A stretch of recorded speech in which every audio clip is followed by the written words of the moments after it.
which is a way better start than just a moment ago when I was talking to myself for a while. So this is good news, at least for me. I hope everybody else can see and hear me.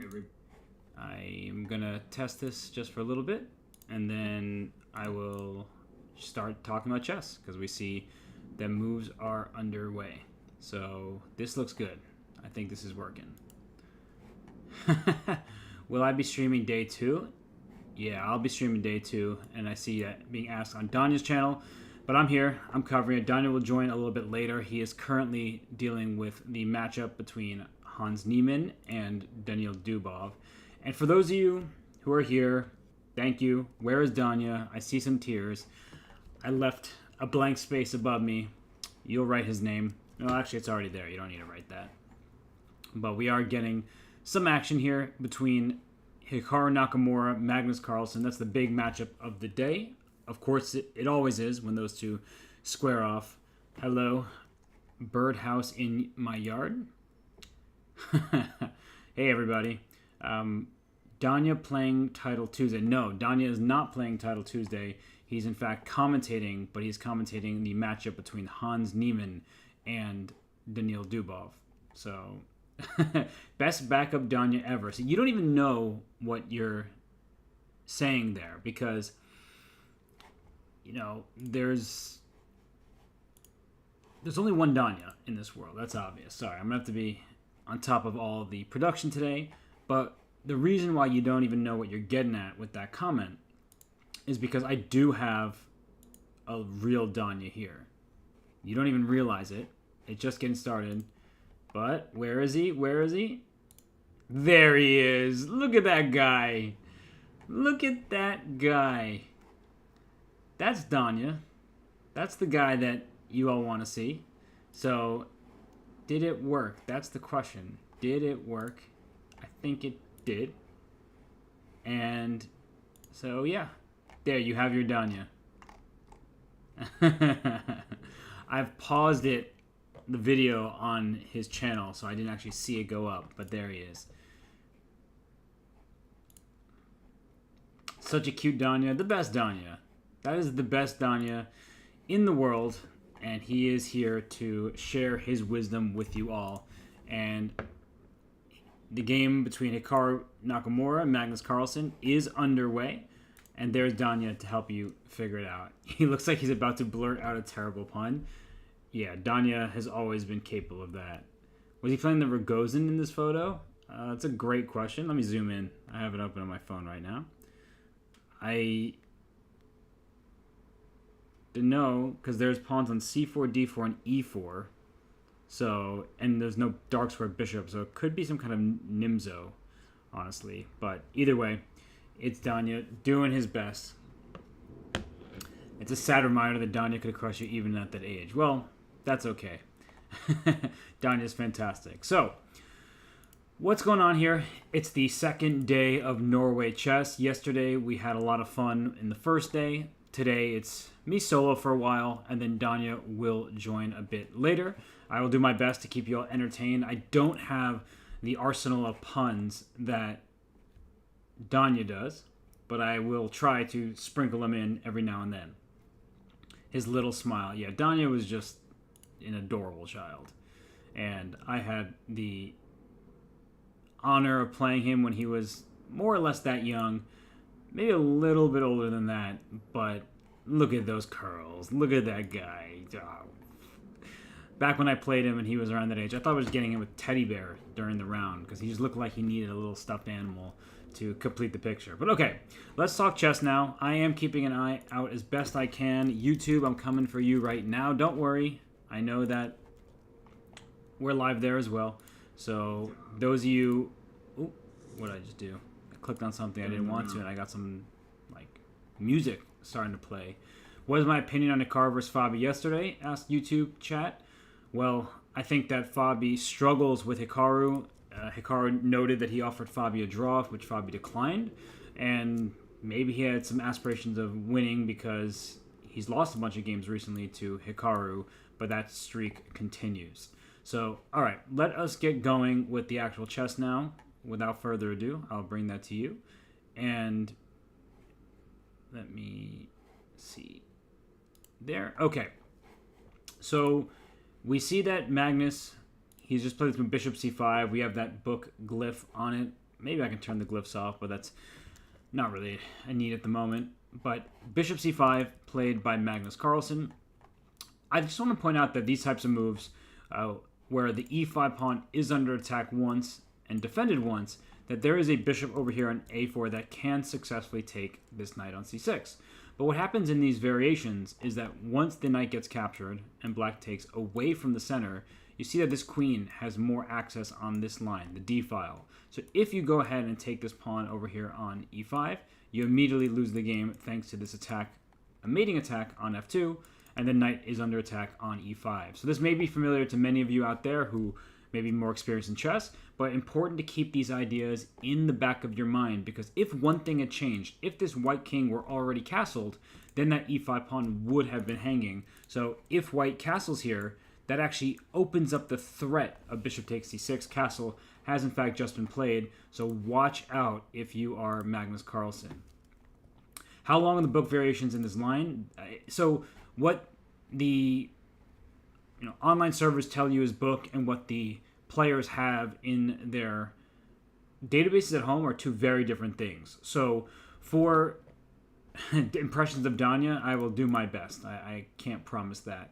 The timer, please. Oh goodness. Sorry, let me do that. My apologies. I got a little over-eager when trying to do some of the stuff. Let me do that for you. Apologies. Thank you for that note. I will try to do this live as best as I can.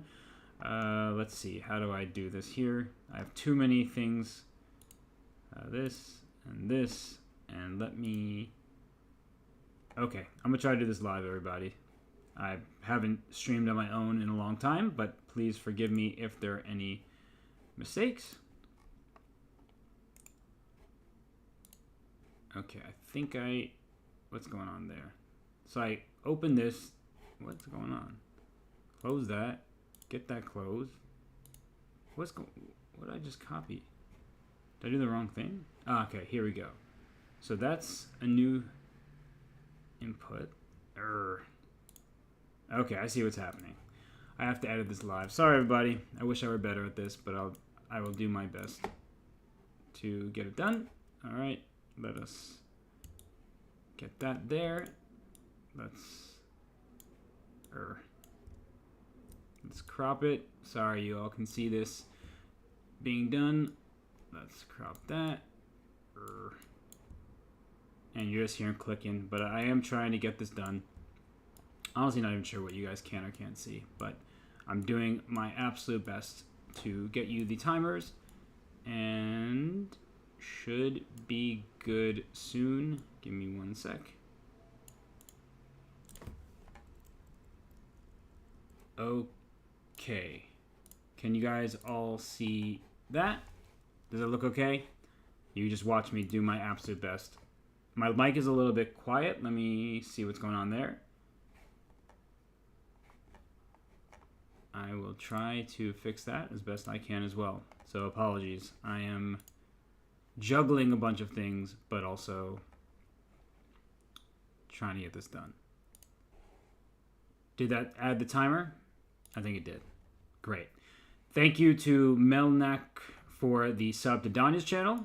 I appreciate that on his behalf. That works. Great. I will try to make it a little bit neater if I can, but there's always just like a little bit of background that's hard to remove. So there you go. That's the best you're getting for now. Actually, I say that, but then I'm still going to edit that last bit. That's all you're getting. That's it. I appreciate it, though. So here we go. Okay. So for now, it's a quiet game. After Hikaru is castled, he has opened up this threat of bishop takes c6. The pawn on e5 is under attack. Just to show you that one more time. And I can later bring up an analysis board scene. That way I'm not doing things on the live board and making it seem like the players did this. But for now, just to start, I'll just use this big board scene. At least until we get out of the opening stage. So I just want to point out that if black were to do the same thing that white just did, now bishop takes knight, pawn takes bishop, and knight takes e5 works well for white. You see that this knight on e5 over here, it's a happy piece because there is no queen d4, which forked the knight and this f2 pawn earlier. There's a rook on f1 covering that square. So in this game, we see that Magnus responds with d6, protecting this pawn. Hikaru quickly plays the move pawn to c3. What does that move do? It's a very flexible move, in fact. The bishop on a4, it can capture this knight on c6, but in plenty of variations, it actually slides back to c2 to defend this e4 pawn. Why would you put your bishop on a passive square like that? e4 needs defense in the event that you're aiming to play d3 to d4, hitting this bishop, claiming more space of your own, but also making this pawn on e4 weaker. A pawn's best friend is another pawn after all. All right, just trying to read the chat. I'm trying to commentate, trying to do all of this. This has to be a position that both these players have had hundreds of times. Yes, they have definitely looked at this many times in their databases. The move number, I don't know how to help you with that. I'm moving my microphone closer to me, so hopefully that helps with the sound. Move number, I'll just tell you out loud every now and then. This is the 8th move, knight b to d2, played by Hikaru. And I'm actually going to open the little openings book on the server here. And yeah, just in this database, which is not complete, in fact, far from it, we see well over 150 games. The most common move, but this could be because of transpositions, this is bishop to a7. That feels completely unnecessary at this stage because d4 doesn't feel like a massive threat. You have 1, 2, 3 pieces covering it. So if white is going to play for d4, the knight on c6 will have to be captured. Why is Danya not moving? Because he looks great just as he is. Doesn't need to move. He has a new haircut, though. Oh, a level 1 hype train. I don't even know how these things happen anymore, but I see on Danya's channel that's going on. No coverage of the Hans game. Danya is covering that with Grandmaster Shamanov on Levitov Chess channel. So if you do want to watch that match, go ahead there. You will see a friendly face in Daniel Naroditsky. So, okay, this game, knight bd2 played. Magnus will have several choices to make in the near future. How to deal with threats of b4 or d4. Threats is actually a very strong way of framing that, just because it doesn't win anything. And these pawns just kick the bishop back. And as I mentioned, the d4 square, that's a, no pun intended, a central fight, because that is a key motif in these positions. Can I expand the center? It doesn't feel so easy because black has so many pieces covering that square, and you either take on c6 at some point for white, or you have to bring more pieces to defend that d4 square, but that would require the knight to move out of the way, which it often does anyway. You can see in some positions, rook e1, knight f1, the knight coming out to e3 or g3, but there are many different plans in this position. So early d3 was popularized by Magnus a few years ago, but he usually castles first. Yeah, Magnus has popularized many different things, among them this d3 position. The words Magnus and peak do not belong in the same sentence. Okay, I don't really know how to respond to that, but Magnus is an absolute boss. Let me see what's going on in the other games. I have both the Norway Chess and the Norway Chess women's games open, and there are going to be similarities in some of these openings because players, they may have similar repertoires, but I just want to show you that this game that we have on screen, and I'm going to quickly bring up the game between Anna Muzichuk and Humpy Koneru, because look at this one. It looks quite similar. There are a few wrinkles and differences. Black has already decided to strike with the move b7 to b5 in this one, but you see that white has the pawn d4. The bishop is on c2, defending this e4 pawn. And I do want to point out here that in a position like this, with white on the clock, d takes e5 does feel like a tempting move with queen trade on tap. But I just will show you that this isn't the scariest thing for black to deal with. You will lose your right to castle. You'll be okay, I promise. So in this type of position where we see that the queens get traded, let's say d takes e5, and after Knight takes e5, I think, is the right way to go. We see a bunch of trades. Queen takes, king takes. And in this position, black is totally fine. The reason being that the e7 square is perfectly safe.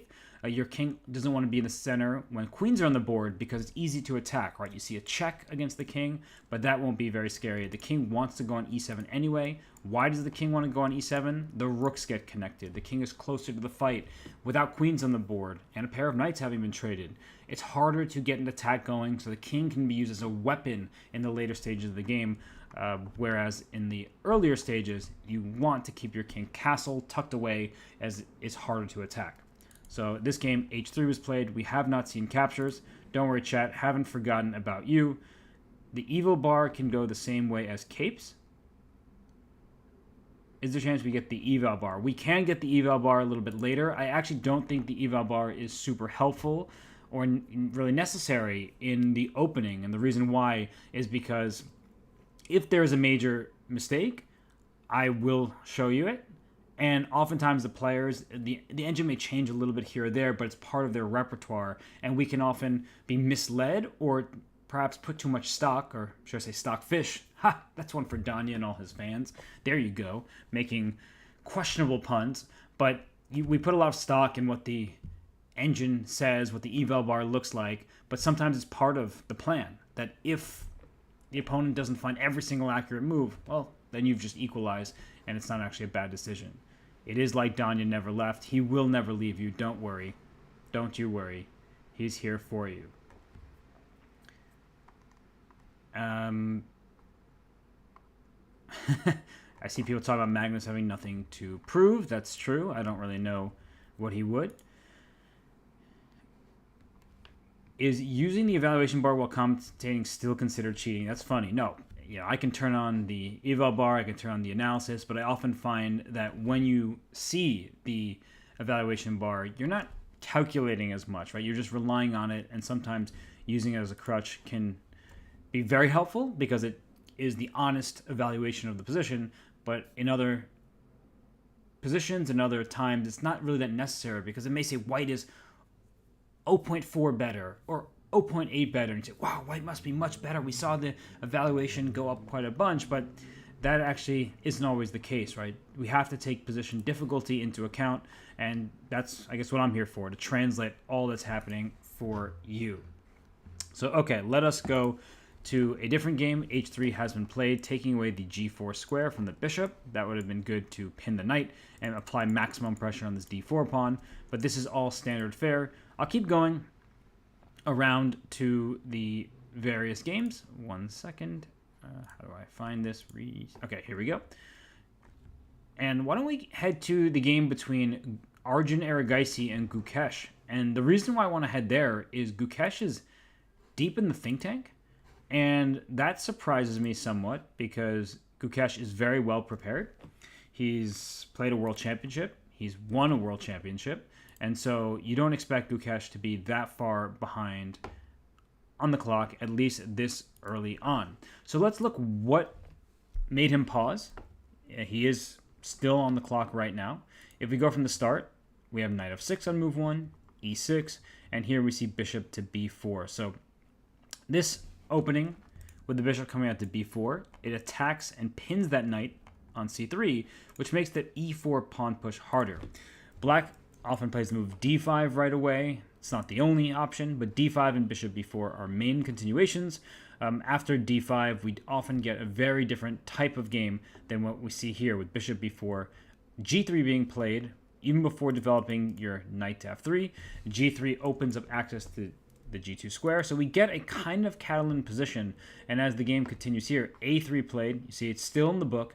Bishop takes, and now d takes c4. This is exactly what Gukesh was thinking about. And it's easy to mix up your lines. In some positions you take on c4, and others, well, white thanks you for doing that because the bishop becomes an absolutely monstrous piece. And that's the nature of the Catalan, is you give up the c4 pawn to open up your bishop. White can, in fact, win this pawn back right away with the move queen a4. aiming directly at the c4 pawn. You'll notice that black cannot play b5 as the queen will have that covered. Instead, we see a4, and I will get into this in a moment, but queen a4, the reason why this isn't played is because white isn't interested in just restoring material equality. You'll notice that the black king is already castled, white lags behind with the knight on g1 and rook on h1, and so white needs to be quick, moving the queen out twice, in fact, just to grab this pawn. That doesn't feel like it's in the spirit of the position. And now black has several different options. Let me go to the opening book to see what black most often plays. I thought this was the case. Here, bishop d7, and after queen takes c4, black continues with bishop to c6, trying to trade off white's best piece. I talked about this yesterday, that in a position with the bishop pair, we often talk about how two bishops advantage. If one pair of bishops comes off the board and it's bishop versus knight, the knight can often outclass the bishop, and I will show you exactly... Oops, sorry, did not mean to take those moves back. Let me just put them here. But when we get this position, let's say white were to take, and now black takes back. The reason why I would prefer black's position here is that the light squares immediately become a problem. You have a dark square bishop. Guess what dark square bishops cannot do? Go to the light squares. So let's say you develop naturally. I think even queen d5 is very tempting. The point is that after the trade of queens, knight a5, give me these squares, give me the e4 square. This dark square bishop does all of nothing to help cover those weak points.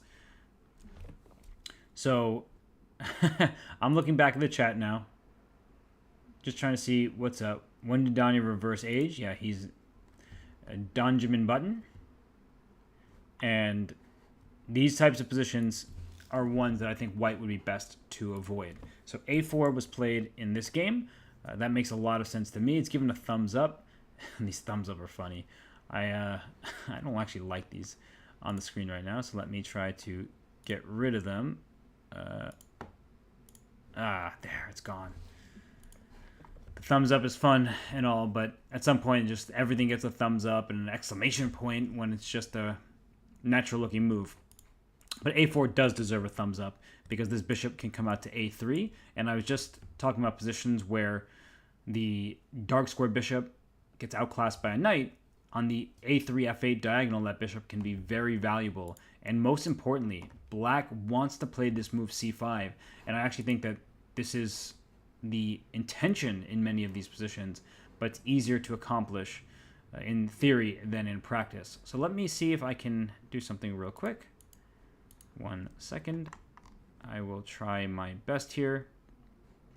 1 second. I just have to find this because I have multiple browsers open and I want to pull the game up so I can go analyze and you all can see that. So give me just a moment here as I workshop my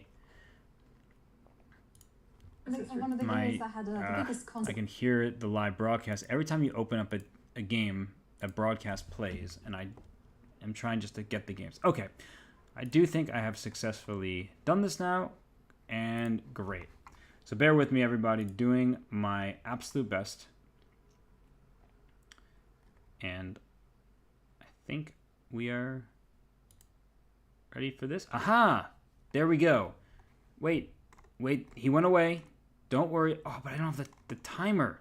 Give me a second. I need to get back. Get this. And then I have to... Yes! He did it.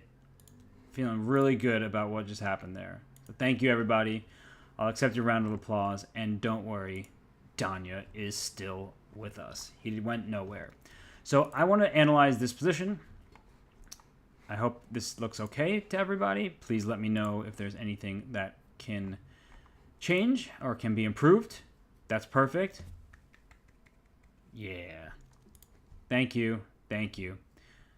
How long did it take me to be comfortable in public speaking? This isn't really public speaking, is it? It's kind of speaking into a screen. So a little different, but I am also comfortable speaking publicly.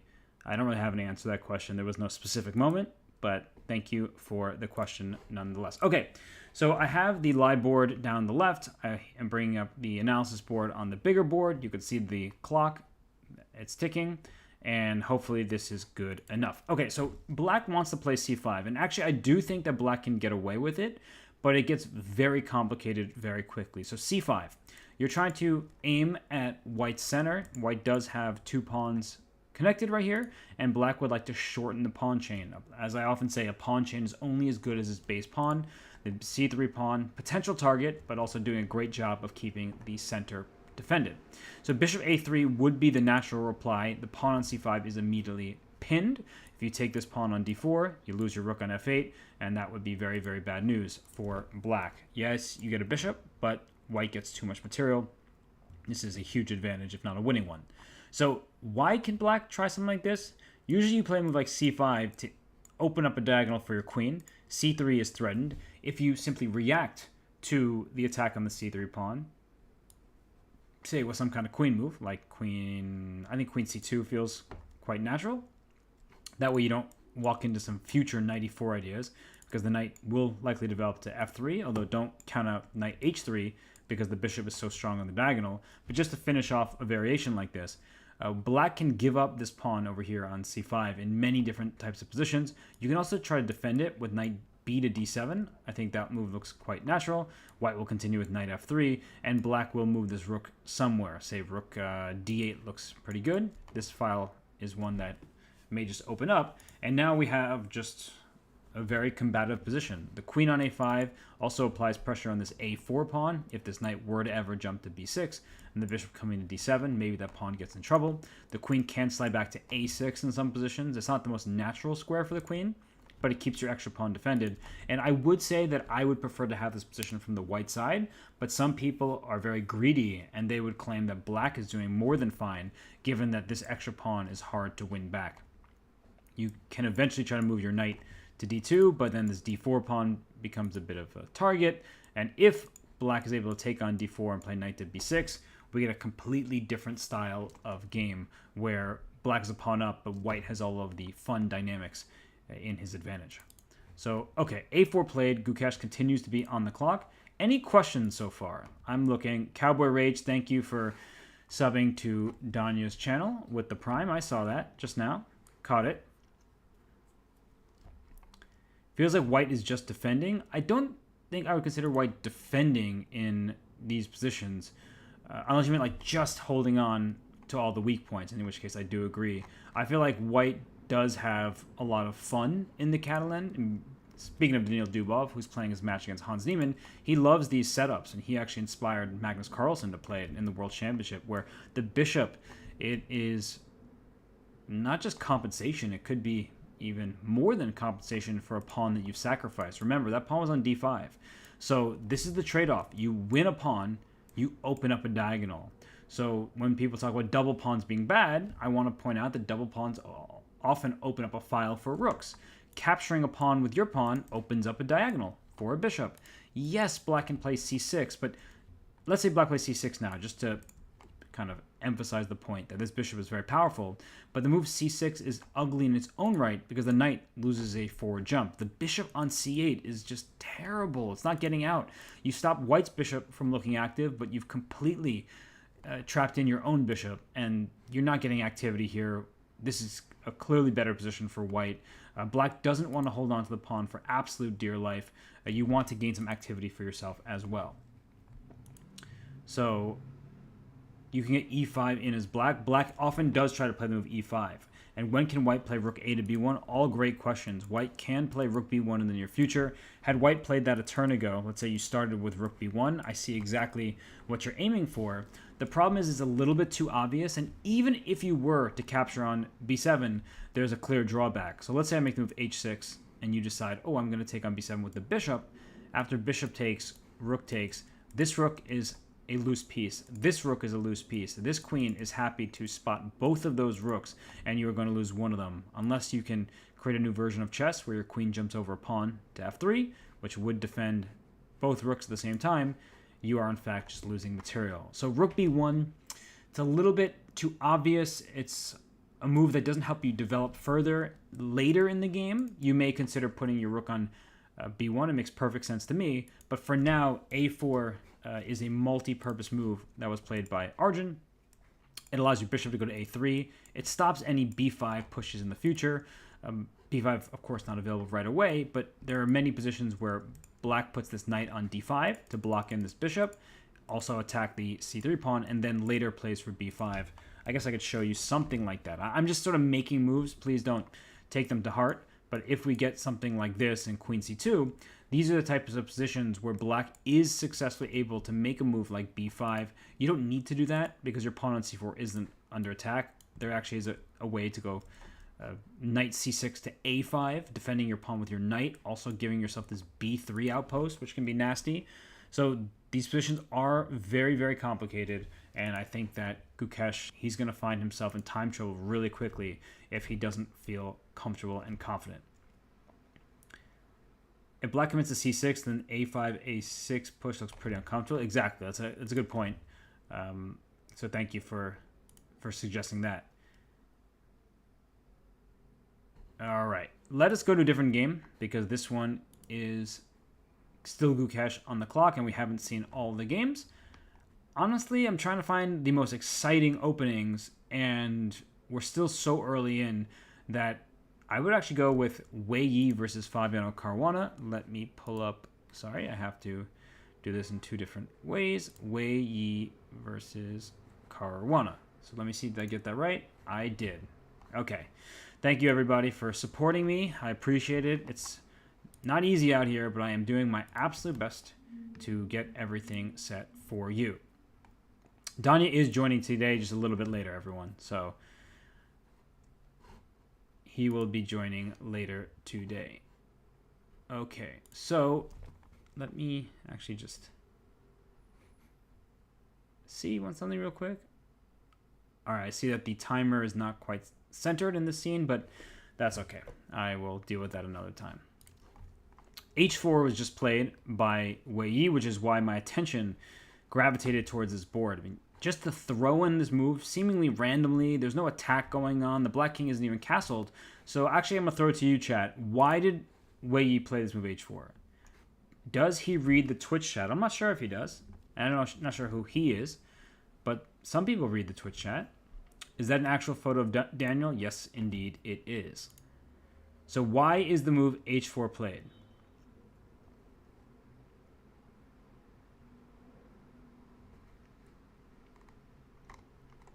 Someone's going to tell me.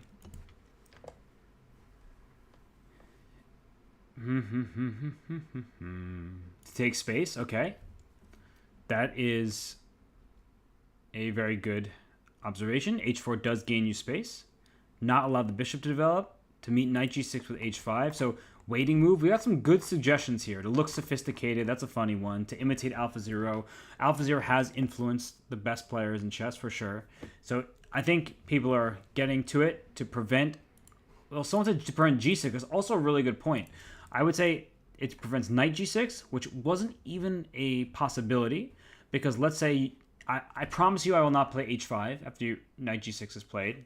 You have Scout's Honor here. But knight g6, there's e takes d5. There's a pin along the e file. So to play knight g6, you would first take on e4, and then knight g6. And now my promise has changed, because I said I wouldn't play h5 after knight g6 in that first position. I definitely didn't promise that I wouldn't play knight g6 right here, and h5 right here and now after knight g6, to kick that knight out of there. And there's also a tempting option in bishop takes c6 first, because h5 is met by knight g to e5. This type of position, white is doing well, but as I was mentioning, bishop takes c6, let's say you get a position like this, and h5, now that knight doesn't have access to e5, because the white knight covers the square, the black knight backs up, knight can come to e5 to get this bishop down, h6 is always tempting, just saying, what are you going to do with this pawn? g6, yikes.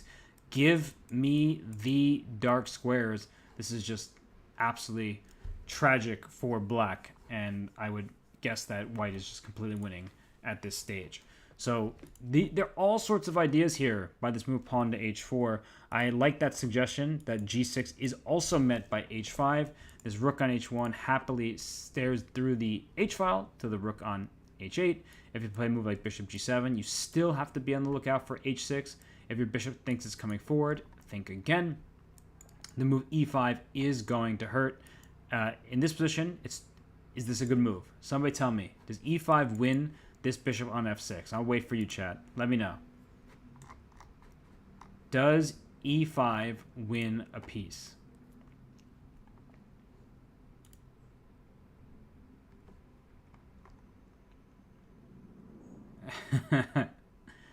I'm reading the YouTube chat now. Nobody yet. Can I make the audio louder? I can try my best. I don't really know. I think it's on the maximum setting, but I'll look into that while you all tell me if e5 wins a piece. No. Okay, lots of no's here. Yes. Great observations, great tactics by everybody. The move e5 in the position does not win a piece, and the reason why is after knight takes e5, white does in fact have two pieces attacking this knight on e5, but you'll see that the bishops do stare at each other from b5 to d7, and that means that this bishop on b5 needs to go, or it's lost. Knight takes e5, thank you for your bishop. Black has won a pawn. If instead you play bishop takes d7, the easiest moves to overlook in chess, backwards knights moves. Bishop takes d7 is met by knight takes d7, and so that free piece that was hanging on e5 is no longer hanging there. Black has just stolen a pawn in the center. So with all that in mind, e5 doesn't actually win a piece, but let's change the dynamic for a second here. Bishop takes c6. If black takes back with the pawn or the bishop, now e5 is successful. Your bishop is trapped. No g7 square for you because the pawn h6. No g5 or h4 thanks to the knight, the bishop, and all the other white pieces. So white is winning a bishop. You say, okay, well, I'm not going to lose my bishop. I'm going to take on c6 with a knight. But remember that tactic we saw earlier? Queens, rooks, they win showdowns with enemy kings in open files. E takes d5, and it won't let me capture back on d5 because the king is stuck in the center. That pawn is pinned. White has just stolen a pawn. So be very, very careful, I would say, in these types of positions. And h5 was Fabiano's choice. It's a perfectly valid and strong reply. The downside of playing a move like h5 is harder to cover this g5 square. You can't push your pawn back to h6 now, but it also allows black to play g6, maybe bishop g7 in the future, and it throws the question mark back to Wei Yi. What are you going to do? Was h4, was it just a provocative move? Did you actually have a big plan behind it? If you castle, are you going to regret that your pawn's out here on h4? It's a pretty easy pawn to protect with an eventual g3 push, but still, you typically don't want to throw pawns on the side that your king resides. So h5, I think, is a great reply from Fabiano. He, of course, had a terrible result yesterday, but he is nothing if not a professional, and he can bounce back today if he is in form. Is rook lift a good idea in Substation Taimanov? Well, rook lifts you should always consider when you push a flank pawn, but in this particular position, I don't think we're going to see a rook lift. You're not actually attacking anything. Black can always play g6 and may want to play g6 to get that bishop out of there, and white hasn't exactly finished his development. Look at that queen side. None of these pieces have left their starting squares. We've seen the queen for white move once. A bit of an obscure opening thus far. So let's see if there are any other games that are deserving of our attention at the moment. Right now, things do look pretty peaceful.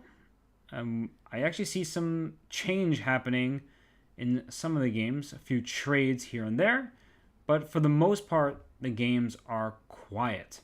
I will pull up Hikaru against Magnus just to update everybody on that game, that position. Not a single trade has been made. Oh, I won't forget. I have to do this here as well. But this looks like a very calm position, a maneuvering game. No pawn tension, no pieces traded. I think that Hikaru may have some deep idea up his sleeve to play for an advantage if Magnus were to go wrong, but Magnus knows these positions very well. He's played them in the black side, from the black side, I should say, in the World Championship. So Magnus, he is doing just fine. Happy to be where he is with the black pieces. Alrighty, so let's see how other games are going. We will, of course, lock into this game. Hikaru versus Magnus, both players winning in Classical yesterday. They're in great shape, numbers 1 and 2 in the world, beating respectively the world champion in Gukesh. Magnus took him down in what was a masterful display of endgame technique, and for Gukesh, he also played really well, but couldn't find the accurate continuation after sacrificing a piece, even though objectively that decision was just fine. And for Hikaru Nakamura, he outlasted Fabiano Caruana. He exhausted him. Caruana was down under 30 seconds for the late stages of the game, while Hikaru had about 30 minutes at points. And so for Fabiano, he just made one fatal error, and that game was finished. So those two players, Hikaru Nakamura, number 2 in the world, Magnus Carlsen, number 1, former world champion, they are in very good shape. No quick draws for them yesterday, but that could change today if neither player can find anything resembling an advantage. But I'm going to switch on over to another game. I think that we should take a look at some of the other games that we have not seen, including Vaishali against Lei Tingzhe. We are a bit deeper along in that contest. Vaishali should be the most disappointed from yesterday, and the reason I say that is she was much better from the opening. The fact that she lost that game yesterday was absolutely tragic. She had no business losing that game. She just completely forgot about or overlooked a checkmating idea from Humpy, and she lost on the spot as soon as that bishop from white got to the other side and threatened checkmate. So for Vaishali, her play was deserving of more than a 0, but chess can be brutal like that. One mistake and you lose the entire game. So I'm just going to check Nursing 9 Lives. Thank you for the sub on his channel. Appreciate that on his behalf.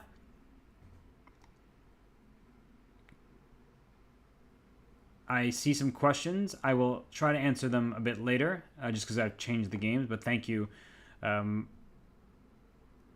for great questions about why certain moves we say, oh, you might regret that, or might want to take it back.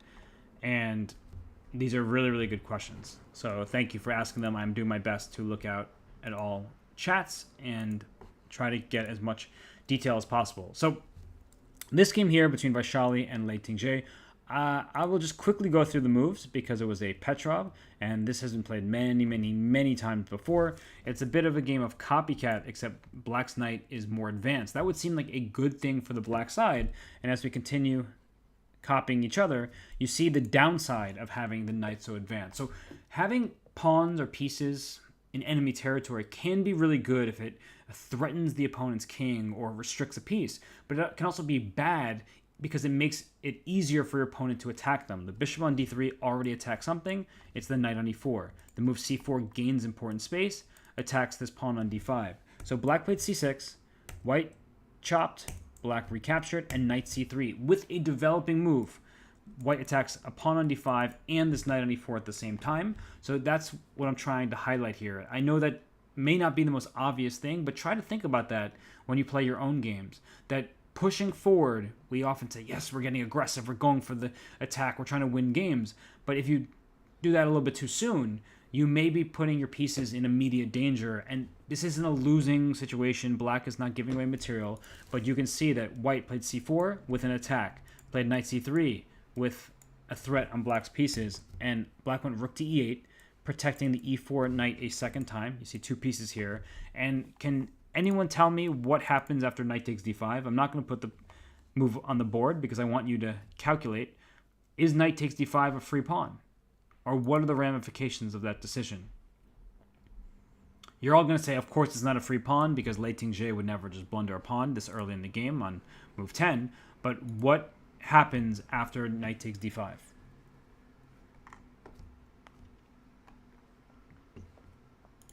I am seeing some responses. Yeah, there we go. There we go. Thank you to everybody tuning in. I'm seeing more people comment and get involved. Please, you're all welcome here. We appreciate everybody who's tuning in and following the streams throughout Norway Chess 2025.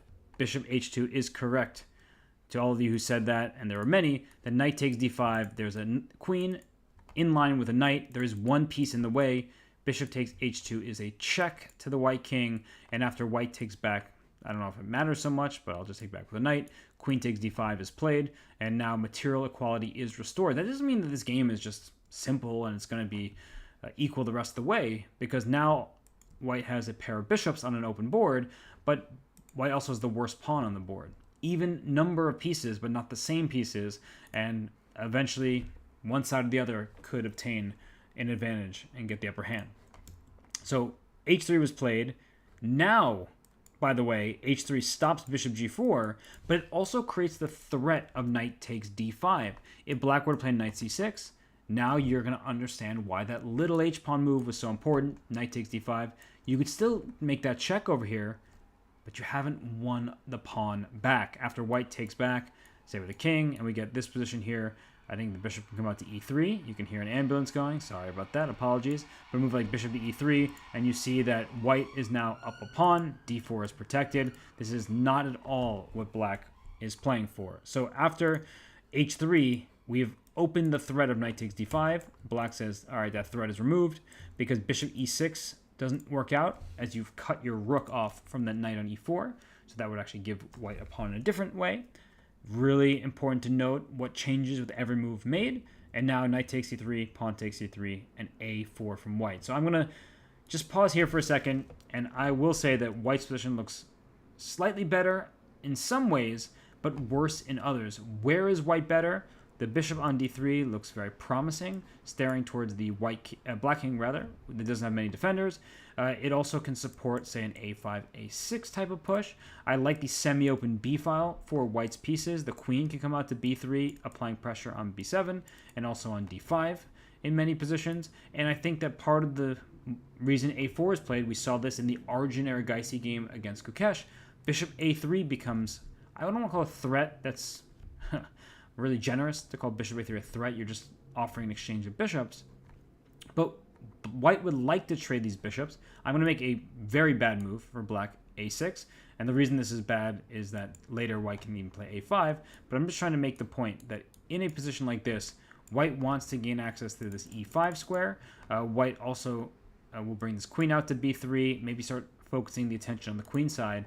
And sure, black can make moves like knight to c6 and try to hold white off in the center, but this bishop on c8 is worse than the bishop on d3. That bishop on c8 doesn't really have a useful home in the future, and it might have to stay put in some positions because b7 is a clear target after white takes over the b file. So it's a bit of a long story. Sorry everybody for diving maybe too deep into the weeds, but it's important to talk about why things are happening in each and every turn in a game of chess.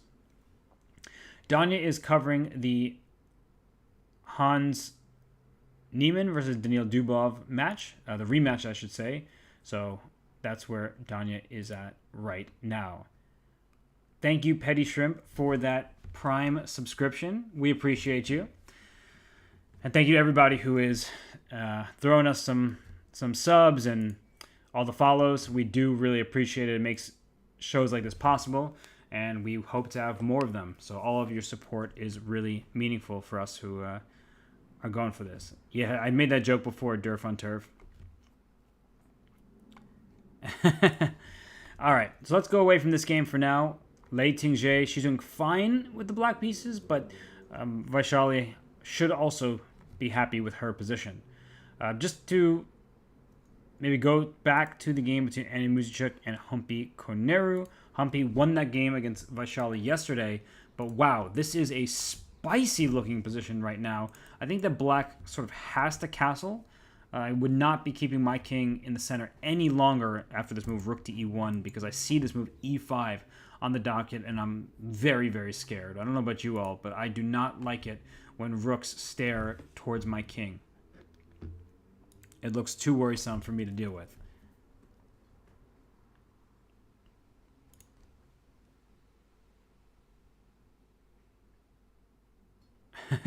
Wolfgang, Danya is not playing Title Tuesday. I will look at Hikaru versus Magnus in just a second. I promise you. Sorry, I just wanted to show this position because it looks scary, but I can come back to it if that's what you prefer. This position, I just want to make one little note that if black wastes any time with a move like rook to d8, which is just bad for so many reasons, but e5 is chief among them. This rook, this king, if you say, let's just trade pieces, after knight takes e5, this queen is under attack. There might be some issues here, but also after d takes e5, I imagine that this king is in danger because there's a threat here, not to mention a threat on the bishop on a7. So the rook might need to stay on a8 because bishop takes e3. This is why it's so bad for black after e takes f6. The king is in the center.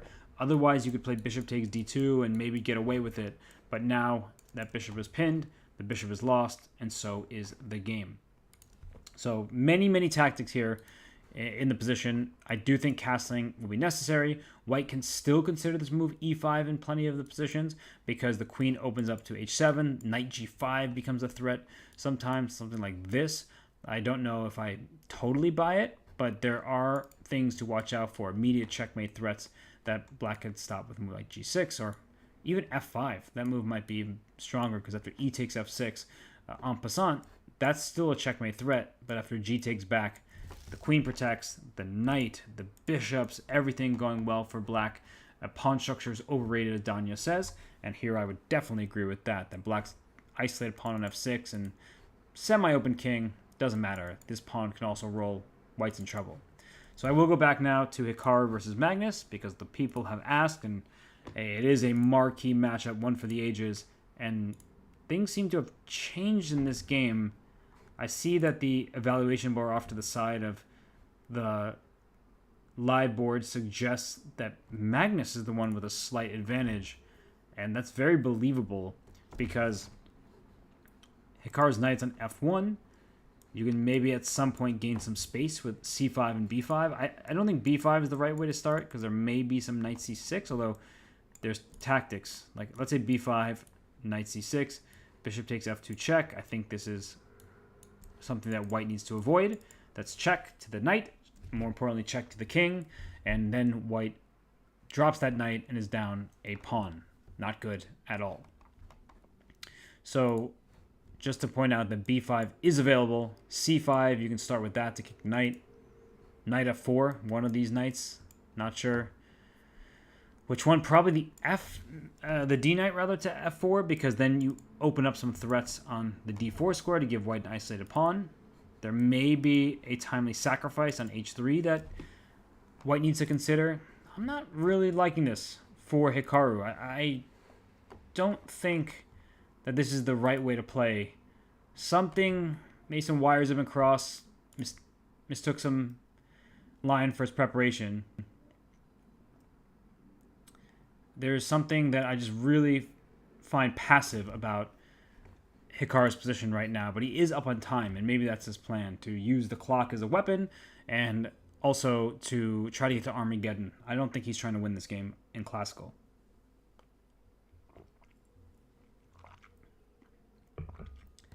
Okay, let me dive into this a little bit more. Optically, looks good for Carlsen. I think you might be Norwegian, but you're also right. So that's not even compatriot support. It is a position that just looks excellent for black. And to sort of maximize the potential of your position when you do have an advantage, at least according to the bar next to the board on the other browser that I have, to maximize advantage like this, you have to be 100% accurate, because you may make one quiet move, and I'm going to go back to that board just as like I know it says the live board, but I just want to see how the bar reacts. So let's do it. It's probably going to say like this move, and what does it say? Even. Okay. So exactly my point, that in positions like this, you make one innocuous, quiet move, and suddenly that advantage that you so gladly were talking about, it's absolutely gone. And I see that Magnus has moved, and the evaluation has... Oops, sorry, I clicked on a different game. Magnus has moved, and the evaluation has not really changed, which means that the move c5 was accurate, kicking the knight away. Where is that knight going? I promise you it's not going to c2. That would lose a piece for white. You're trapping your own bishop, so that would be inadvisable. Can I show where Hikaru started going wrong? Absolutely. Let me do that right now. Good suggestion. Good suggestion. Let me show you. Let's go back in time. I actually don't know where, so I'll have to do some of this myself. Here we go. Knight to d2. Bishop a7. Great. h3 looks normal. Rook e1. All looks fine. Knight to f1. Still looks fine. And d5, we saw white took on d5. Knight takes and played d4. So maybe something around here was wrong. Maybe after d5, e takes d5, perhaps not the move you really want to play in these positions. I thought that queen e2 is often played as a response to d5 because you're not particularly afraid of d takes e4 because then you just take back, and the d file opening up is usually something that white enjoys. You can play bishop e3 at the right moment, try to get your knight out to squares like f5 and d5. So maybe just queen to e2 is something that I would have considered, but black also can keep the tension with a move like c6, later rook e8 to defend this pawn, and I don't really see why black is worse here either. So is it possible that this rook e1, knight f1 thing isn't right? It does feel a tiny bit slow, but d4 has its own drawbacks, namely that in positions like this, where you play d4 very early, black can go after the e4 pawn, which is protected, but also can make moves like b5 with tempo, bishop b7, c5. These types of ideas all are possible for black. And the reason why c5, just in general, is a very decent and often recommended move is that when you have pawns 2 squares apart like this, the square in between becomes vulnerable.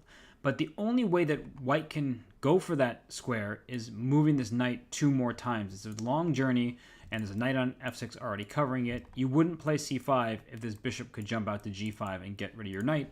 You see that often in the Najdorf, where that square becomes vulnerable. But in this game, knight f1. I'm actually going to verify this for you just to not mislead you, not give you any incorrect answers. Knight f1 is okay. It looks like bishop to c2 is recommended at this point. So knight f1 is more popular. I think knight f1 is just the move. d5, and here e takes d5 hasn't played a couple of times, and d4, that must be the culprit. That in this position, instead of the move d4, knight to g3 first, just getting your knight off the opening rank. Still, the e5 pawn is a target. I'll show you quickly, for those who are wondering, that after the take on e5, the problem always is bishop takes f2 check, dragging the king into the line of fire. The queen comes out to f6, hitting the rook, and the king is in check. So black gets to scoop up a rook after sacrificing a bishop. That is a very, very good trade for black. So yeah, maybe it was this d4 move being rushed, because now as we see in the game, after the trade, c5 played, and I just want to show you that this would be a big blunder. b5 and c4, that bishop needed that c2 square to retreat to, and the knight would be in its path. Knight f3 and b5. No, black is doing extremely well. Something has gone wrong here for Hikaru, and he better be very careful. I want to just make that clear, that whatever the evaluation bar says, minus, let's say minus 0.2, it's so small on my screen that I can't even really see it. Hikaru does need to be careful, because black's moves become natural. Bishop b7, knight d to f4. Watch out if a bishop lands there, not if, when, because there will be threats towards the white king, even without the queens on the board.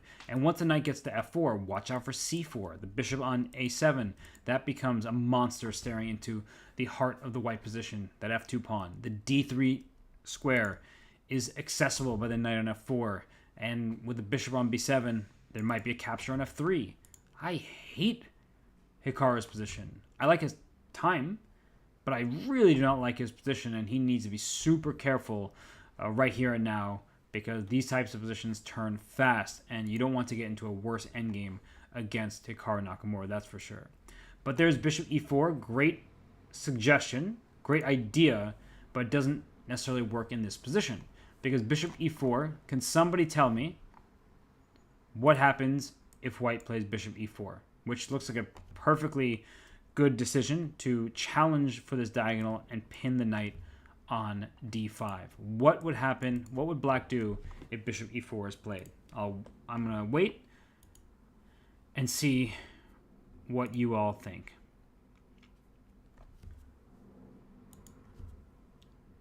Where is Daniel? He's right here.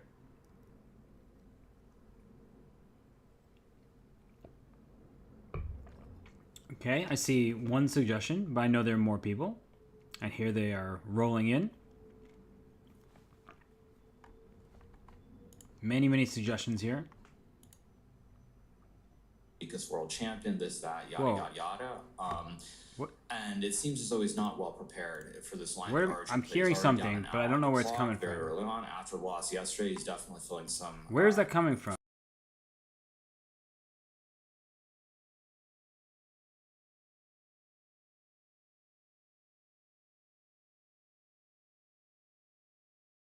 Magnus game is some Where's it coming from? Looks pretty normal. Sort of Ross Lemos. I can hear Hikaru. Frenchish kind of pawn structure a little bit, so that game has a lot. But I have literally no idea where it's coming from. Both those games are likely going to be more. Can you guys hear Hikaru too? Like, where is it coming from? Moves will determine what happens in mine, so just gonna go see what happens, and maybe I'll be back if the game gets interesting. I'll definitely be back. Oh, here it is. That is hilarious. What was happening is, oh my gosh, I have so many tabs and like browsers that I've had to capture things on that I didn't mute. I didn't even know it was on, but that's probably, my fault. That it was playing because I changed the game and the stream started playing, which happens on chess.com/events sometimes, and I didn't want that to happen. So I'm going to try to close that down. No idea. It was on a minimized tab of what gives you the live board, but caught me off guard. Okay, back to my question. That was wild. Hikaru, yes, he's omnipresent. So what is it? Okay, I'm going to start closing tabs. This is another tab I've opened. Wrong game. Let me close that. Here we go. Okay, I think we're finally set. I apologize, everybody. I will answer the question now. All technical issues are on me. There's no one else to blame. But bishop e4, some people were suggesting knight takes c3, which is a really good idea, but it fails in this position. So the point that people were trying to make of knight takes c3 is that if white takes back, queen takes queen, rook takes queen, and bishop takes e4, you'll notice that black has 3 pawns over here, white only has 2. Black also has the bishop pair on an open board. Black would be pretty much winning up a pawn. The problem with knight takes c3 in the position is after bishop e4, knight takes c3. Let's change our move order. Just because our opponent captured us doesn't mean that we need to recapture them. Let's instead capture the queen on d8, getting rid of the threat on our queen, and after, doesn't matter which rook, either rook takes, it really doesn't matter. Now white can take this bishop on b7, which was the hanging piece in the other line. And this knight on c3 will move. Okay, that's great. You're down a minor piece. You're losing the game. So no, it in fact is not knight takes c3. You thought I was asking for some kind of wild tactic because I put a pause to the position and said, give me your answer. It's not always just tactics. Bishop e4, it's a really good idea trying to pin the knight on d5 and create some problems in black's camp. But black can actually press forward with f5. Not a move you often want to play, but here you say to this bishop, get out of here, or take, and it doesn't, I don't know if it matters how you take back, but a position like this is just so good for black. Bishop takes f3 is on the docket if you allow it, and your pawn structure is shattered. Now black rooks are already connected. They can go to e8, they can go to d8 as well. White has to get out of here. A move like bishop e3 can then be met by a pawn push to f4, kicking that bishop right back, and this is the type of position I want to show you all. Bad piece, bad piece. This piece is bad for now, but can be improved right away with the move c4, and the bishop stares all the way through. A rook can come to d8, and the rook can lift to somewhere like d3, knight h4. You start to see the picture here, that black is having all the fun, and white's position is cramped, compromised pawn structure, and just no activity of his own. So the move bishop e4 here is a mistake that will be met by pawn to f5, a move that black wouldn't mind playing under other circumstances as well. So no, it's not knight takes c3. The answer is f5 there, and black immediately is in control.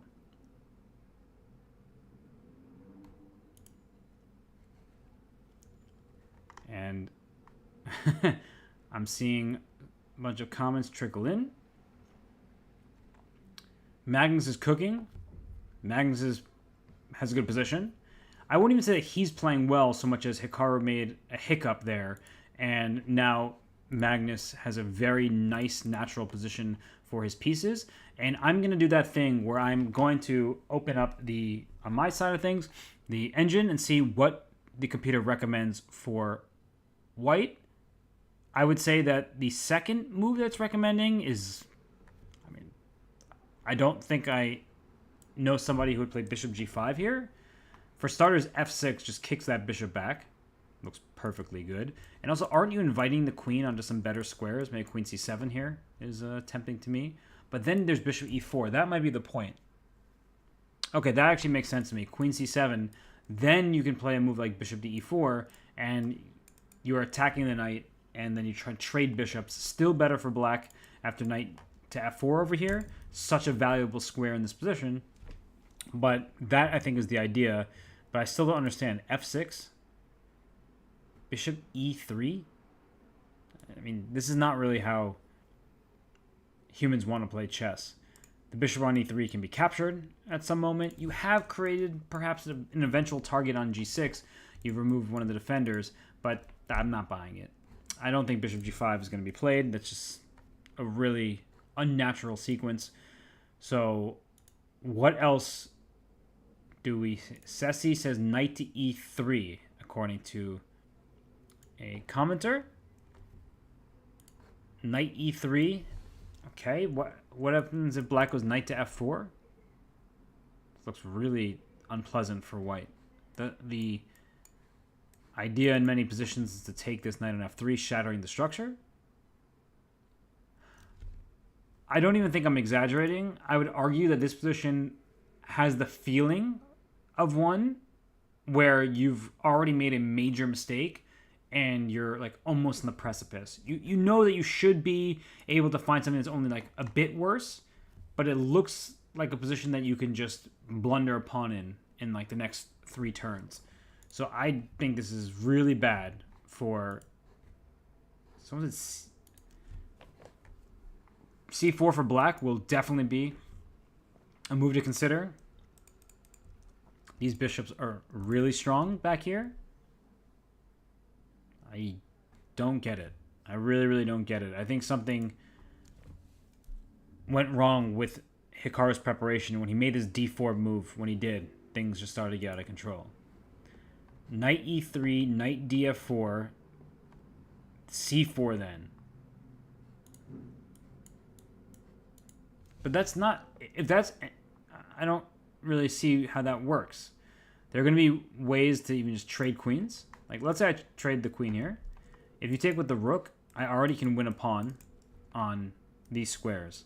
I'm not even sure what the best way to do it is. Like, knight takes h3, king f1. Just move your knight back, probably. And just say I stole your pawn. There might be something more forceful, like knight takes g2. This is the Danya move. Someone asked for a Danya impression. That's a Danya impression for you. Knight takes g2. Because if the knight takes, you lose this knight on f3 directly.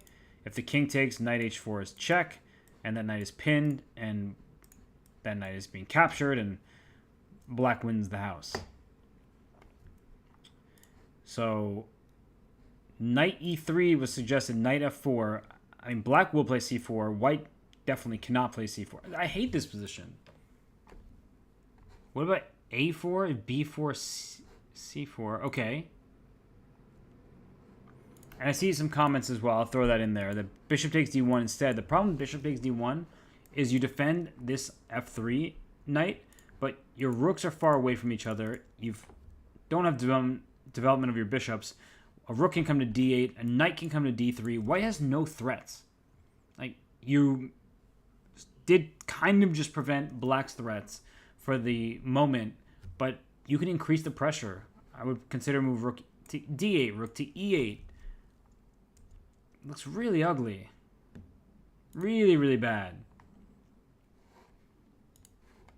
Really bad. So knight e3, knight f4.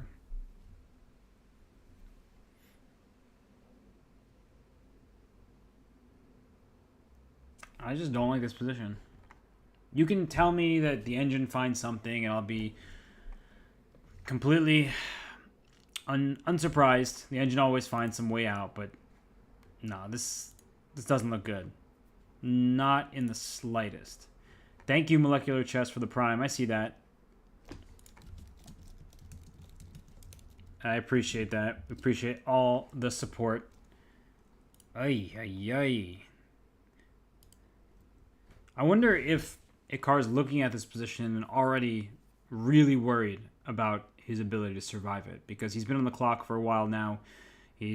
Has to find an idea. It's not really just about individual moves so much as it's about finding an idea that will keep him in the game. Like, black has knight f4. Black has queen f6. Black has a rook coming to d8. Whoa. Jumpy 91 with the 10 gifted. I appreciate that so much. Thank you. Welcome everybody who just received some subs.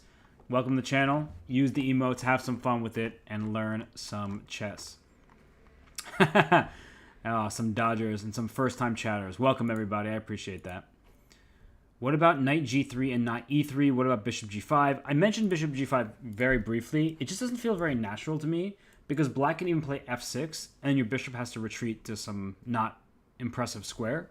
Knight g3, which you just asked about, it feels like you are protecting the e4 square, stopping f5. Those are two bits of good news, but I'm wondering like if there's a way for black to just increase the pressure. I would consider moving my queen. Queen b6 came to mind with rook d8 to follow. c4 is also always something to consider to open up this bishop. And there's an ambulance for you all. I move cities and countries, and yet the ambulance does not leave. So, welcome to city life for you.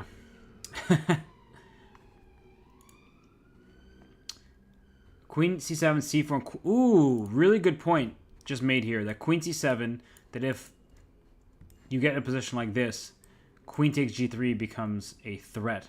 Really nice find there. Love to see these suggestions and these ideas being shared in the chat, but that becomes a big problem for white to deal with. I'm serious. I do not like Hikaru's position at all. He's playing very strong chess, especially when he's playing against Fabiano, but this position does not look very, very good.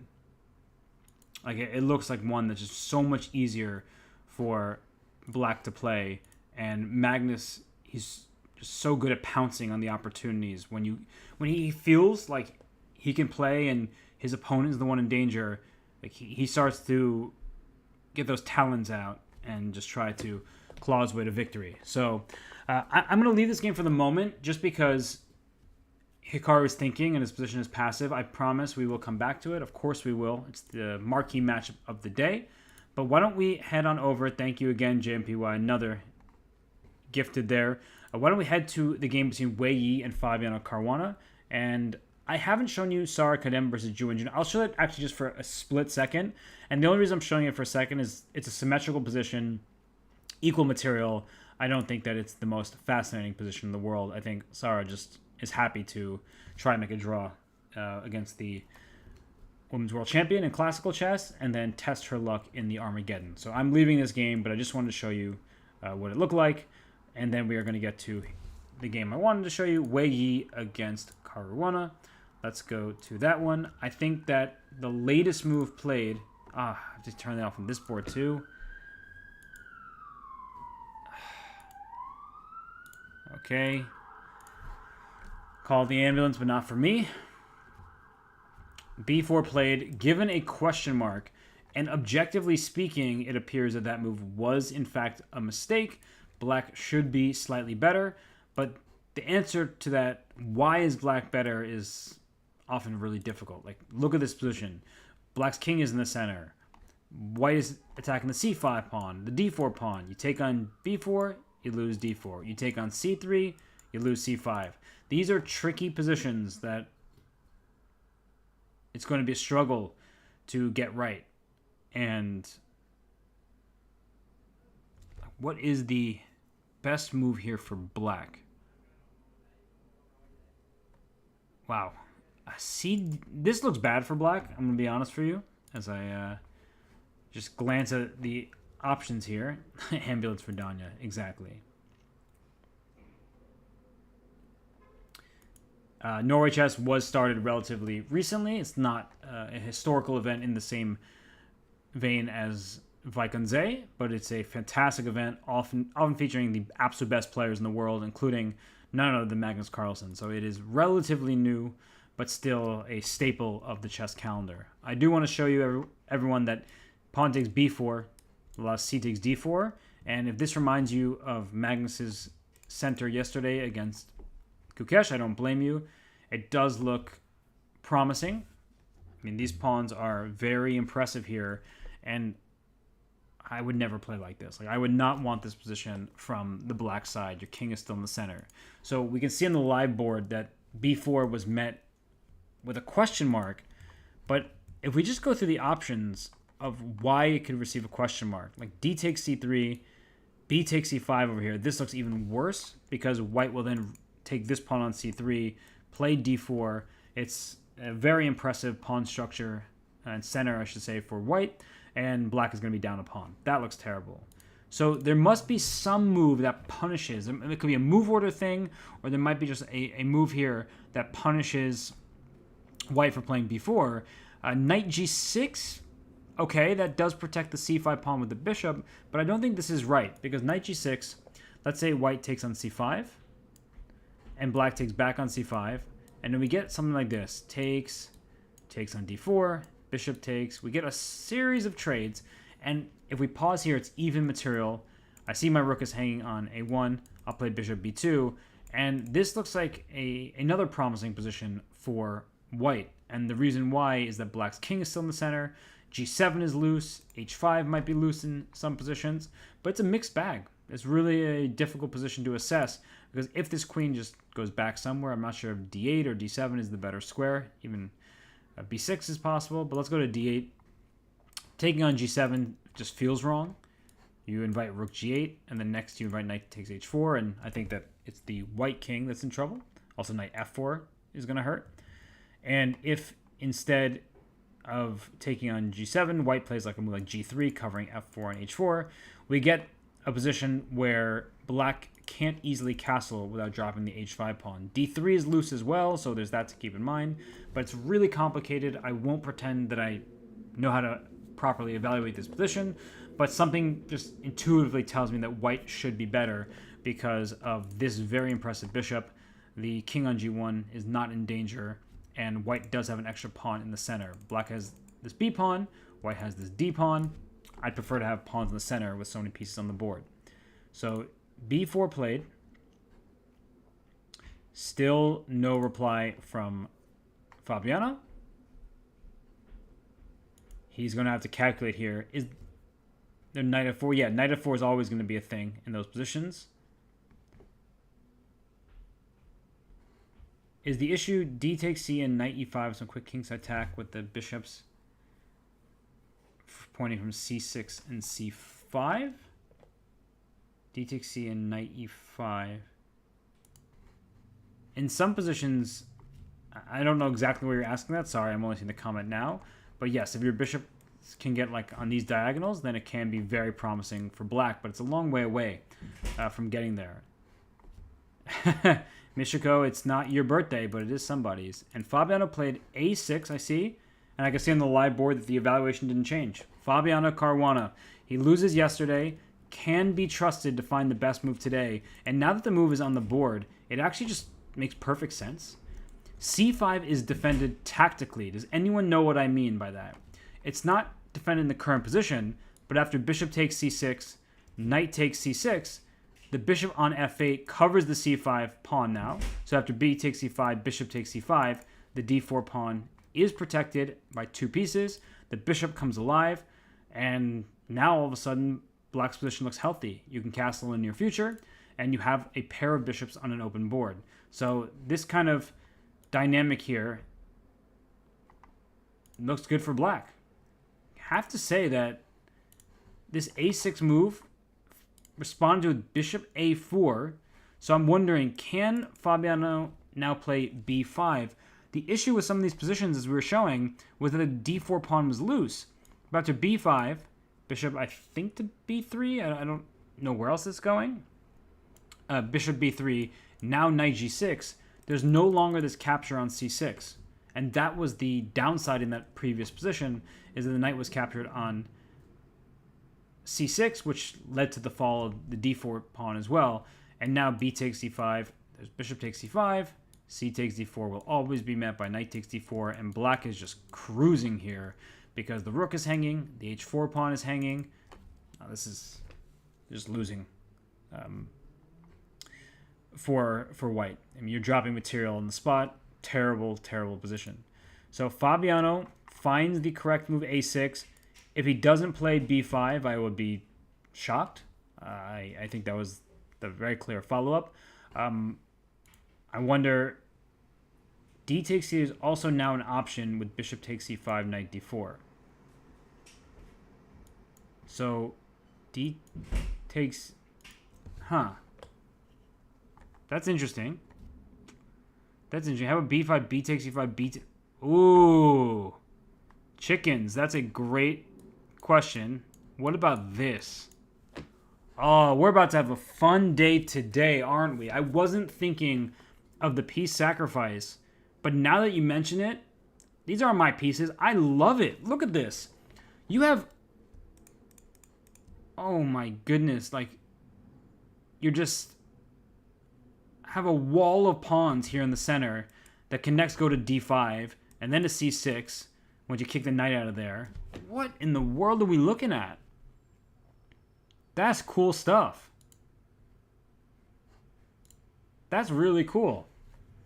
I'm trying to calculate all this, but I mean, this is just a mess. That's what it is. I see on the live board the evaluation says the black is better, and because this seems like a pretty key continuation, that objectively speaking, black is doing well, but come on, finding all the best replies over the board seems really difficult for black. Like, if you all as chat, okay, some of you are going to say the best move because you're using an engine, but can you try to do the thing for a second where if you're looking at an engine, please don't suggest a move. Be honest with all of us. You've got nothing to gain. We're all just having a good time trying to learn stuff. Can people suggest moves that they would consider with black in the big analysis board? What would you do here? I'm trying to figure that out for myself. I'm very worried about d5. That move looks scary. I need to get my bishop out and castle my king because I'm stuck in the center. So I'm curious what people would do here from the black side. And I will know if you are using an engine and just spouting out the best lines. Thank you, Abdal, for the... I don't know what it's called on YouTube. The donation, the super chat. I don't know. I'm sorry. I'm trying my best. Don't know all the names here. I'm gonna mute myself while that ambulance goes by. You keep answering questions.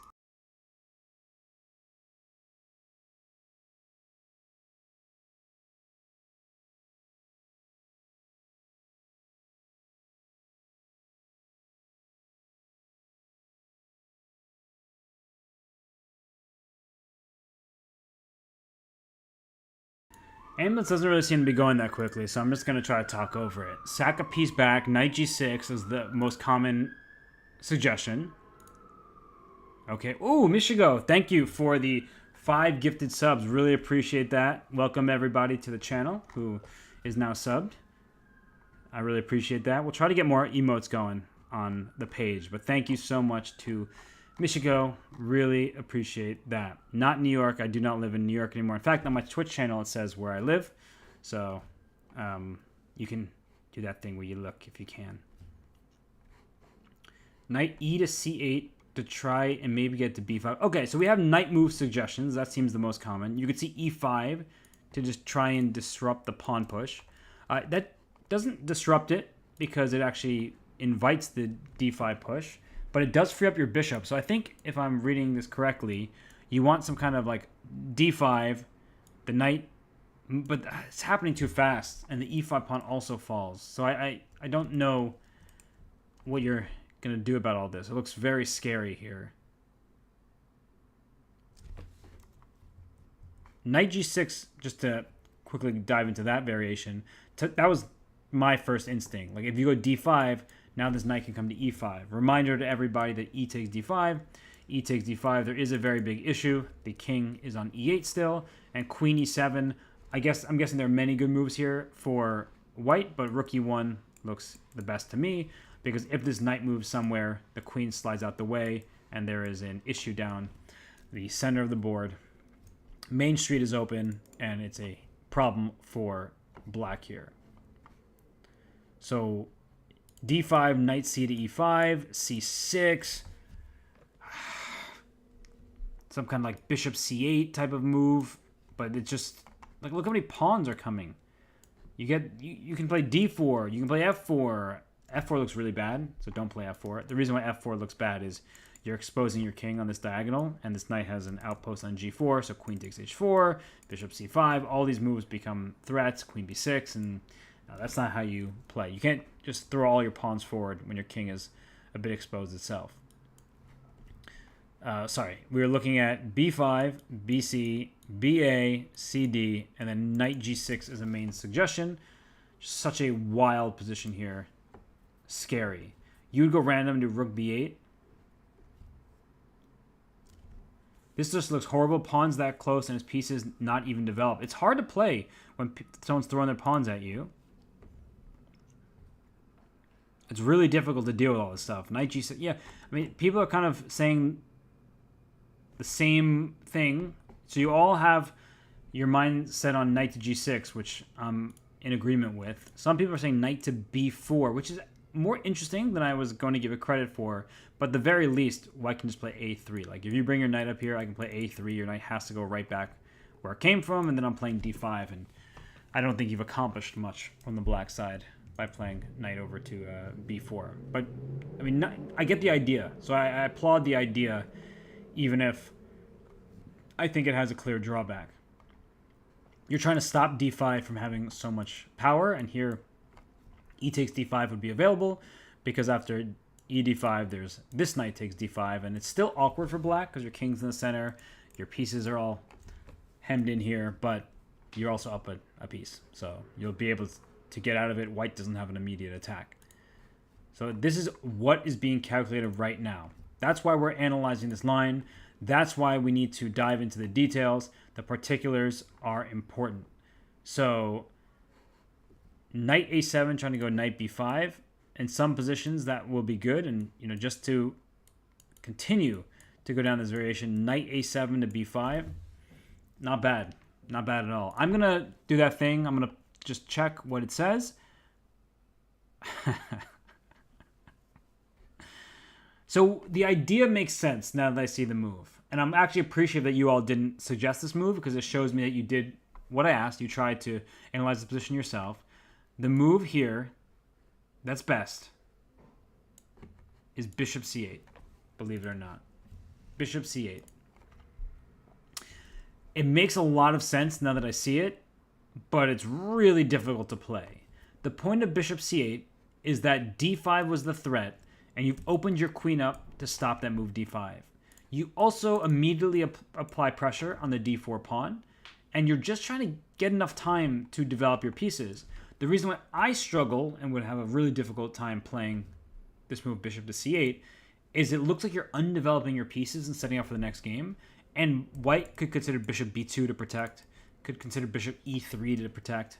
Like, d5 doesn't need to be played immediately, especially because it doesn't work, but d5 isn't like the only thing that white has going. Eventually a knight on c4 threatens b6 and d6. That also looks really unpleasant for black to deal with. That if that knight can quickly hop, I don't know, probably a3 is better because it leaves the diagonal open for the bishop. But something like knight a3, and if we get this position here, I think that white can continue just playing for the initiative. Tempo move after tempo move. Where's your queen going? You probably want to move somewhere in the center. Queen e5 is clearly bad. Knight c4, not knight b4. That comes with a shot at the queen and into d6. Queen f6 might allow bishop g5 at the right moment. There's still knight to c4 coming. I mean, this pawn on h4 isn't the most important pawn in the world. I think that this looks scary for black. You're just not developed at all. King in the center, rooks on their starting squares. You're sort of just, trying to take as many pieces as possible, but not coordinate your remaining forces. So, excuse me. Just want to go through all these things. You saw bishop c8 instantly by remembering to always retreat. Yeah, it is helpful to remember that piece of advice, but it's really difficult to make a move like bishop c8. What's the evaluation after bishop c8? I think it's whatever you see on the side of your screen here. It looks like 0.4, if I'm remembering correctly. So that's the number one variation is b5, pawn takes c5, giving away your bishop, getting a second pawn, and then bishop c8, undeveloping your piece, but to stop white's immediate threat of pawn to d5. Chess is hard sometimes. Fabiano is deep in thought because there's so much to calculate. After b5, b takes c5 isn't even required. It's not the only move in the position, but it does feel like one that gets adventurous quickly. b5, bishop b3, let's say. I mentioned knight to g6 is an option, but even these positions are not clear at all. Right? Why is this just something that we stop calculating? It's not like black has some game-ending threat that white needs to deal with. Bishop g5, trying to provoke f6. If you play f6 here, this bishop feels quite a bit stronger on the diagonal. It's not overpowering black's forces, but this e6 square can be tender. It just feels like a position where both sides need to exercise caution, but the last few moves have thrown caution to the wind. b4 played, b5 can be played, a piece sacrifice. We're having fun here in Norway Chess 2025. So Fabiano, he can try and score here with the black pieces, just like Magnus is better against Hikaru. And it looks like Hikaru finally moved on in that game, pawn to a4. We'll get back there soon. I wanted to bring up the game between Arjun Erigaisi and Gukesh if we can, just because we have been looking at this game for a while. And I would like to go to the World Champions game, trying to recover from a classical loss yesterday, playing against Arjun Erigaisi, who won his game.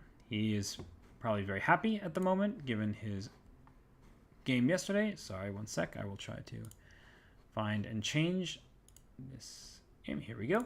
Okay. So for Arjun here, I think we should go back in time a little bit because we left off after a4. c5 was in fact played. Queen a5, we looked at this exact variation. Queen c2, hey, I was suggesting reasonable choices. Rook d8 played first instead of knight d7.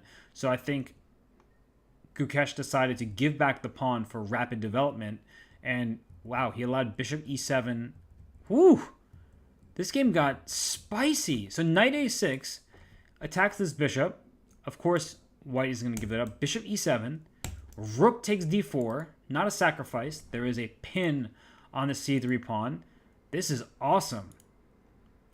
This is awesome. Thank you, Nurad. I see that prime there to down his channel.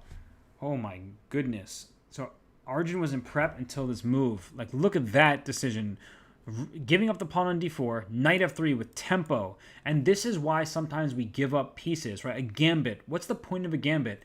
It requires time and sometimes moving the same piece to capture a pawn in the opening, right? If we just go to the start, I know this is not the most relevant thing, but when we talk about a gambit, f4, e takes f4, you've only played 2 turns as black, you've moved the same piece twice. In the queen's gambit, right, d4, d5, you accept the gambit. You've only moved 1 piece twice, and that also gives white access to the center. So in this game, the gambit has been a number of pawns, and here you see the pawn is gambited, knight f3 with tempo. Let's get that development going. The rook slides back to d7, hitting this bishop here. Bishop takes f6, pawn takes f6, knight d2. Retreating moves are fun ones sometimes. The knight comes back hitting the pawn on c4. The b7 pawn is stared at by this bishop on g2. And queen c7 played. hanging onto that pawn. We need to keep that pawn. Otherwise, what did we do all this on the king side for? A5 played, gaining more space and also opening up the A4 square for some of white's pieces.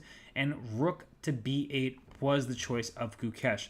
Knight C5 is an idea you want to play, but then you actually cut off the connection of the queen from the C4 pawn, and white can scoop that up. So rook B8 played by Gukesh. And now, at long last, Arjun Erigaisi is thinking here. Gukesh down an hour and 12 minutes on the clock. Yeesh. Yeesh. This is a huge time advantage for white, and clearly in his preparation until his turn, which means that he just stopped here, or that Gukesh has done something quite wrong. Because the engines that the players use are way better than your favorite chess server's engine. I mean, the power on those things, they leave them on overnight.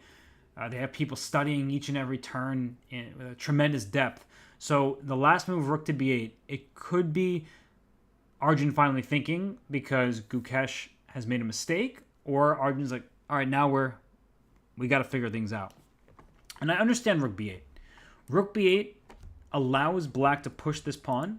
The bishop was pinning that pawn to a rook in the corner, and now the pawn can go to b5. So if you give black enough time, let's say castles, b5 is available, a takes b6, and now you have a choice, but I think I'd want to take with the pawn and play b5 and play knight c5 and say, where is your compensation? Show me what you've accomplished here. You're down a pawn. This b pawn, which will become a b5 pawn, is white's play sufficient? Compensation? What do we like about white's position? King feels very safe, tucked at home on g1. Bishop has been very strong on the h1a diagonal. This knight on d2 puts pressure on c4, but also can jump into the center and apply some serious pressure towards the black king because there are double pawns in the position. And the rooks are already connected. Maybe there's a future where white says, give me that a file. The bishop and the rooks team up very well together on that line, on that side of the board. But it's not clear. I mean, it's not like black has to sit and do nothing. Black will play moves in the near future. Knight c5, pawn b5, bishop b7 comes to mind, trying to trade off that impressive bishop on g2. So there is a lot to figure out in the live board, and that's why Arjun hasn't moved yet. Because if you don't go after c4 right here and right now, we just showed you that b5 and then a second pawn coming to b5. That's what black has in store. So Arjun needs to get this right here, otherwise his preparation could go to waste. You'd play queen e4, attack c4, or maybe queen h4 later. I like the idea. I like the spirit. Let's go after the somewhat exposed king. Queen e4 makes a lot of sense to me. So who is that? That's Tom W in the YouTube chat. We like it. We see you. And that's a really, really good suggestion of just trying to use the queen, leading with that firepower, and go after the black king. But I would say one downside of this move, queen to e4, well, I would say there are a couple issues. But one is that to take on c4, you have to take with the queen. And trading queens in this position doesn't look all that favorable. Remember that white's pawn structure is compromised on the queen side. Isolated pawns in the A and C files. And without the queens on the board, without the black king feeling like it's in danger, then suddenly black can try to turn the table. So what do I mean by that? Let's say f5 is played. Queen takes c4. Let's say you try to go for this pawn, which I don't think is what you really want. But you get this position, and black plays rook c7. Now the knight's under attack, the pawn behind it. The bishop can develop out from its starting square. Yeah, this is not what white would want. Maybe there is a better move. I don't think queen takes c4 is it. Some kind of queen h4.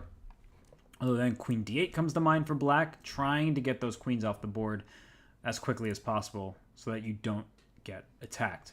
And maybe f5 wasn't even the best choice, by the way, for black. You like the engagement with the chat. This is great. I'm doing the best I can. I see you all. I've got the channels open. I'm clicking around. You can probably even hear that, but I am doing my best to chat with all of you, and you're making some great suggestions. You're making my life easy. Knight e4, queen e5, castle. I will answer that one. Good suggestion. Knight e4 going after the pawn here. Queen to e5 was a suggestion. I'm not sure about that. I'm going to be honest with you.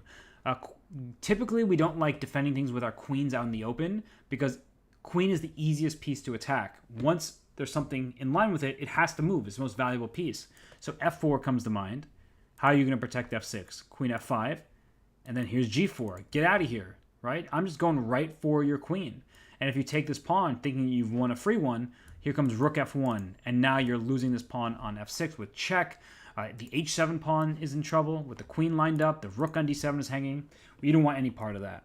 And if you decided to back up to g6, you've just given white some very useful free turns. Here comes g5. I am going to get my knight to g6. Kind of whether you like it or not, this looks really bad. So it's a really good idea, queen to e5. Like, you're just trying to get active, you're trying to defend instead of passively with some activity. But remember, when your queen is out in the open, it's easy to gain tempi against it by kicking it a few times. That's why the Scandinavian opening is one that is not really recommended, because once the queen comes out on move 2 for black, white attacks it and gains a tempo against it. So people are still asking about Danya. The question's been answered many times. I'll let the rest of the chat handle it. Thank you to, do you pronounce it Brads or Broads? But thank you either way. Appreciate the prime and the support. Thank you everyone for tuning in. I see we do have many people watching across YouTube and Twitch, so thank you so much for hanging with me and later with Danya. I see you, C. Arnold. Thank you for the prime as well. Danya will be back after he's done commentating Hans versus Daniil Dubov. So this position is one where we have had suggestions of queen e4, we've had suggestions of knight e4. I made a castle, just a quick move. Rook a4 came to mind to attack this pawn on c4 this way. I personally like the rook lift. I think it's very much in Arjun's style. I mean, you did play a5 on the previous turn to try to go after this pawn, and if b5 is played and we get something like this en passant, maybe a takes b6, rook takes c4, this rook can quickly swing on over to go after the black king. So black still needs to be very careful. These double pawns doing him no favors if he wants to survive an attack. And remember, the knight on d2 protects this rook on c4. And there's a very important tactic I want to add. So for those of you who may be thinking of removing the guard, rook takes d2, rook takes c7, rook takes c2. I've won a free piece in this manner. How can white get away after rook takes d2? What do you see here? What kind of tactic do we see after rook takes d2?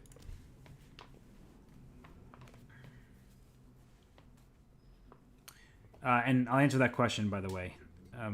What do GMs use in much stronger engines? The depth is much higher. They also have, they pay for premium engines and cloud computing.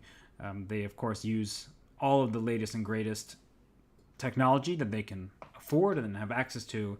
So it's not going to be, say, depth 15 or depth 20 that your browser engine will have.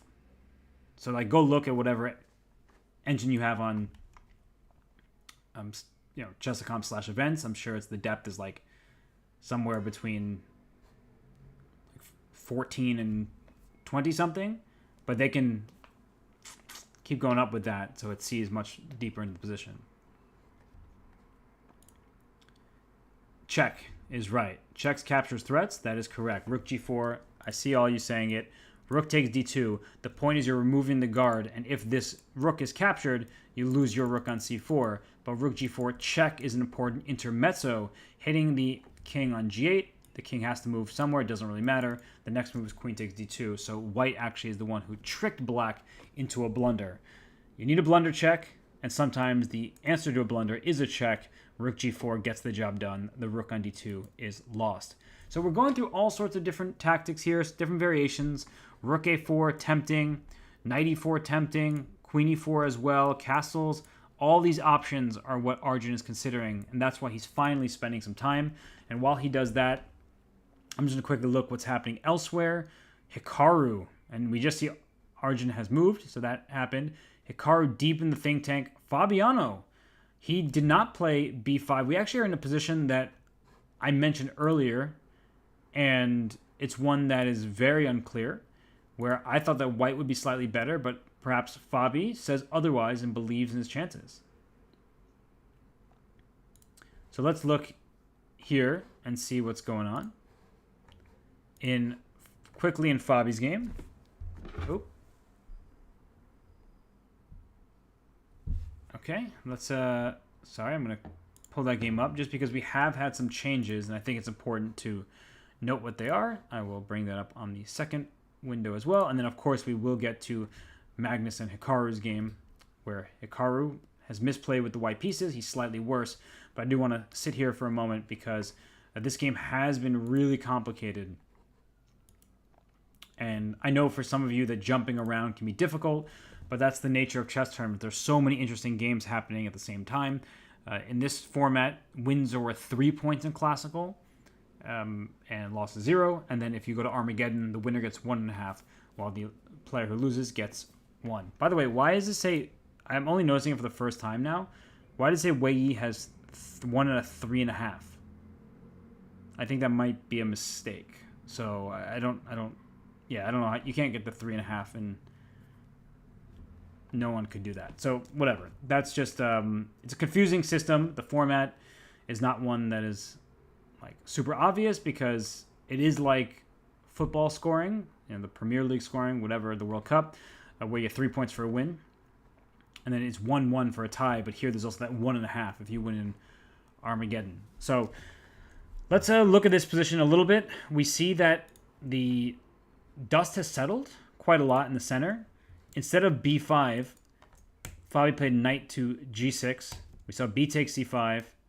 Instead of, in some positions, I think we're thinking of bishop takes c6. And there was a line just like that. But here we see the same position from a different move order. All is normal. Takes, captures. Here, bishop b2 played. And some of you were suggesting knight f4 earlier, and that move looks really strong because you're trying to win this queen with check. Bishop takes d4 would blunder. Knight takes check to the king, check to the bishop. That's not looking too good. But queen d7 was played because in knight f4, instead of taking the queen on d4, queen d2 happens. Queen is under attack. Knight is under attack. There's a bit of looseness to black's position. And so the choice in the game was to start with queen to d7. And I like that a lot because now knight takes h4 is threatened and knight f4 is still in the air. And then after knight f4, the d3 pawn may be a target. So I like that instead of just jumping to f4 immediately, he left his knight on g6. I actually don't think Fabi is in trouble here. So he's handled himself quite nicely. He's been able to find his way out of the problems. And maybe he will actually be able to bounce back from yesterday's debacle. Oh, I see Danya's messaging me. Okay. So let me go on a break, I think. Danya is ready. So what I think I'm going to do, I'm just going to clarify with him. And then we can come right back where we'll be together, reunited at long last, and it won't just be me. Why did Danya freeze himself? Sometimes it's nice to just look at a photograph. Every time I do, it makes me laugh. So, okay, I will be right back. Do not go anywhere. Danya is literally going to restart the stream right away. So you'll, instead of seeing babyface Danya, you'll see mature, wise Danya, sensei Danya, the one who has been teaching you all so well for years now. So we'll be right back. It's going to be Danya joining me in like just a minute. So I will stop.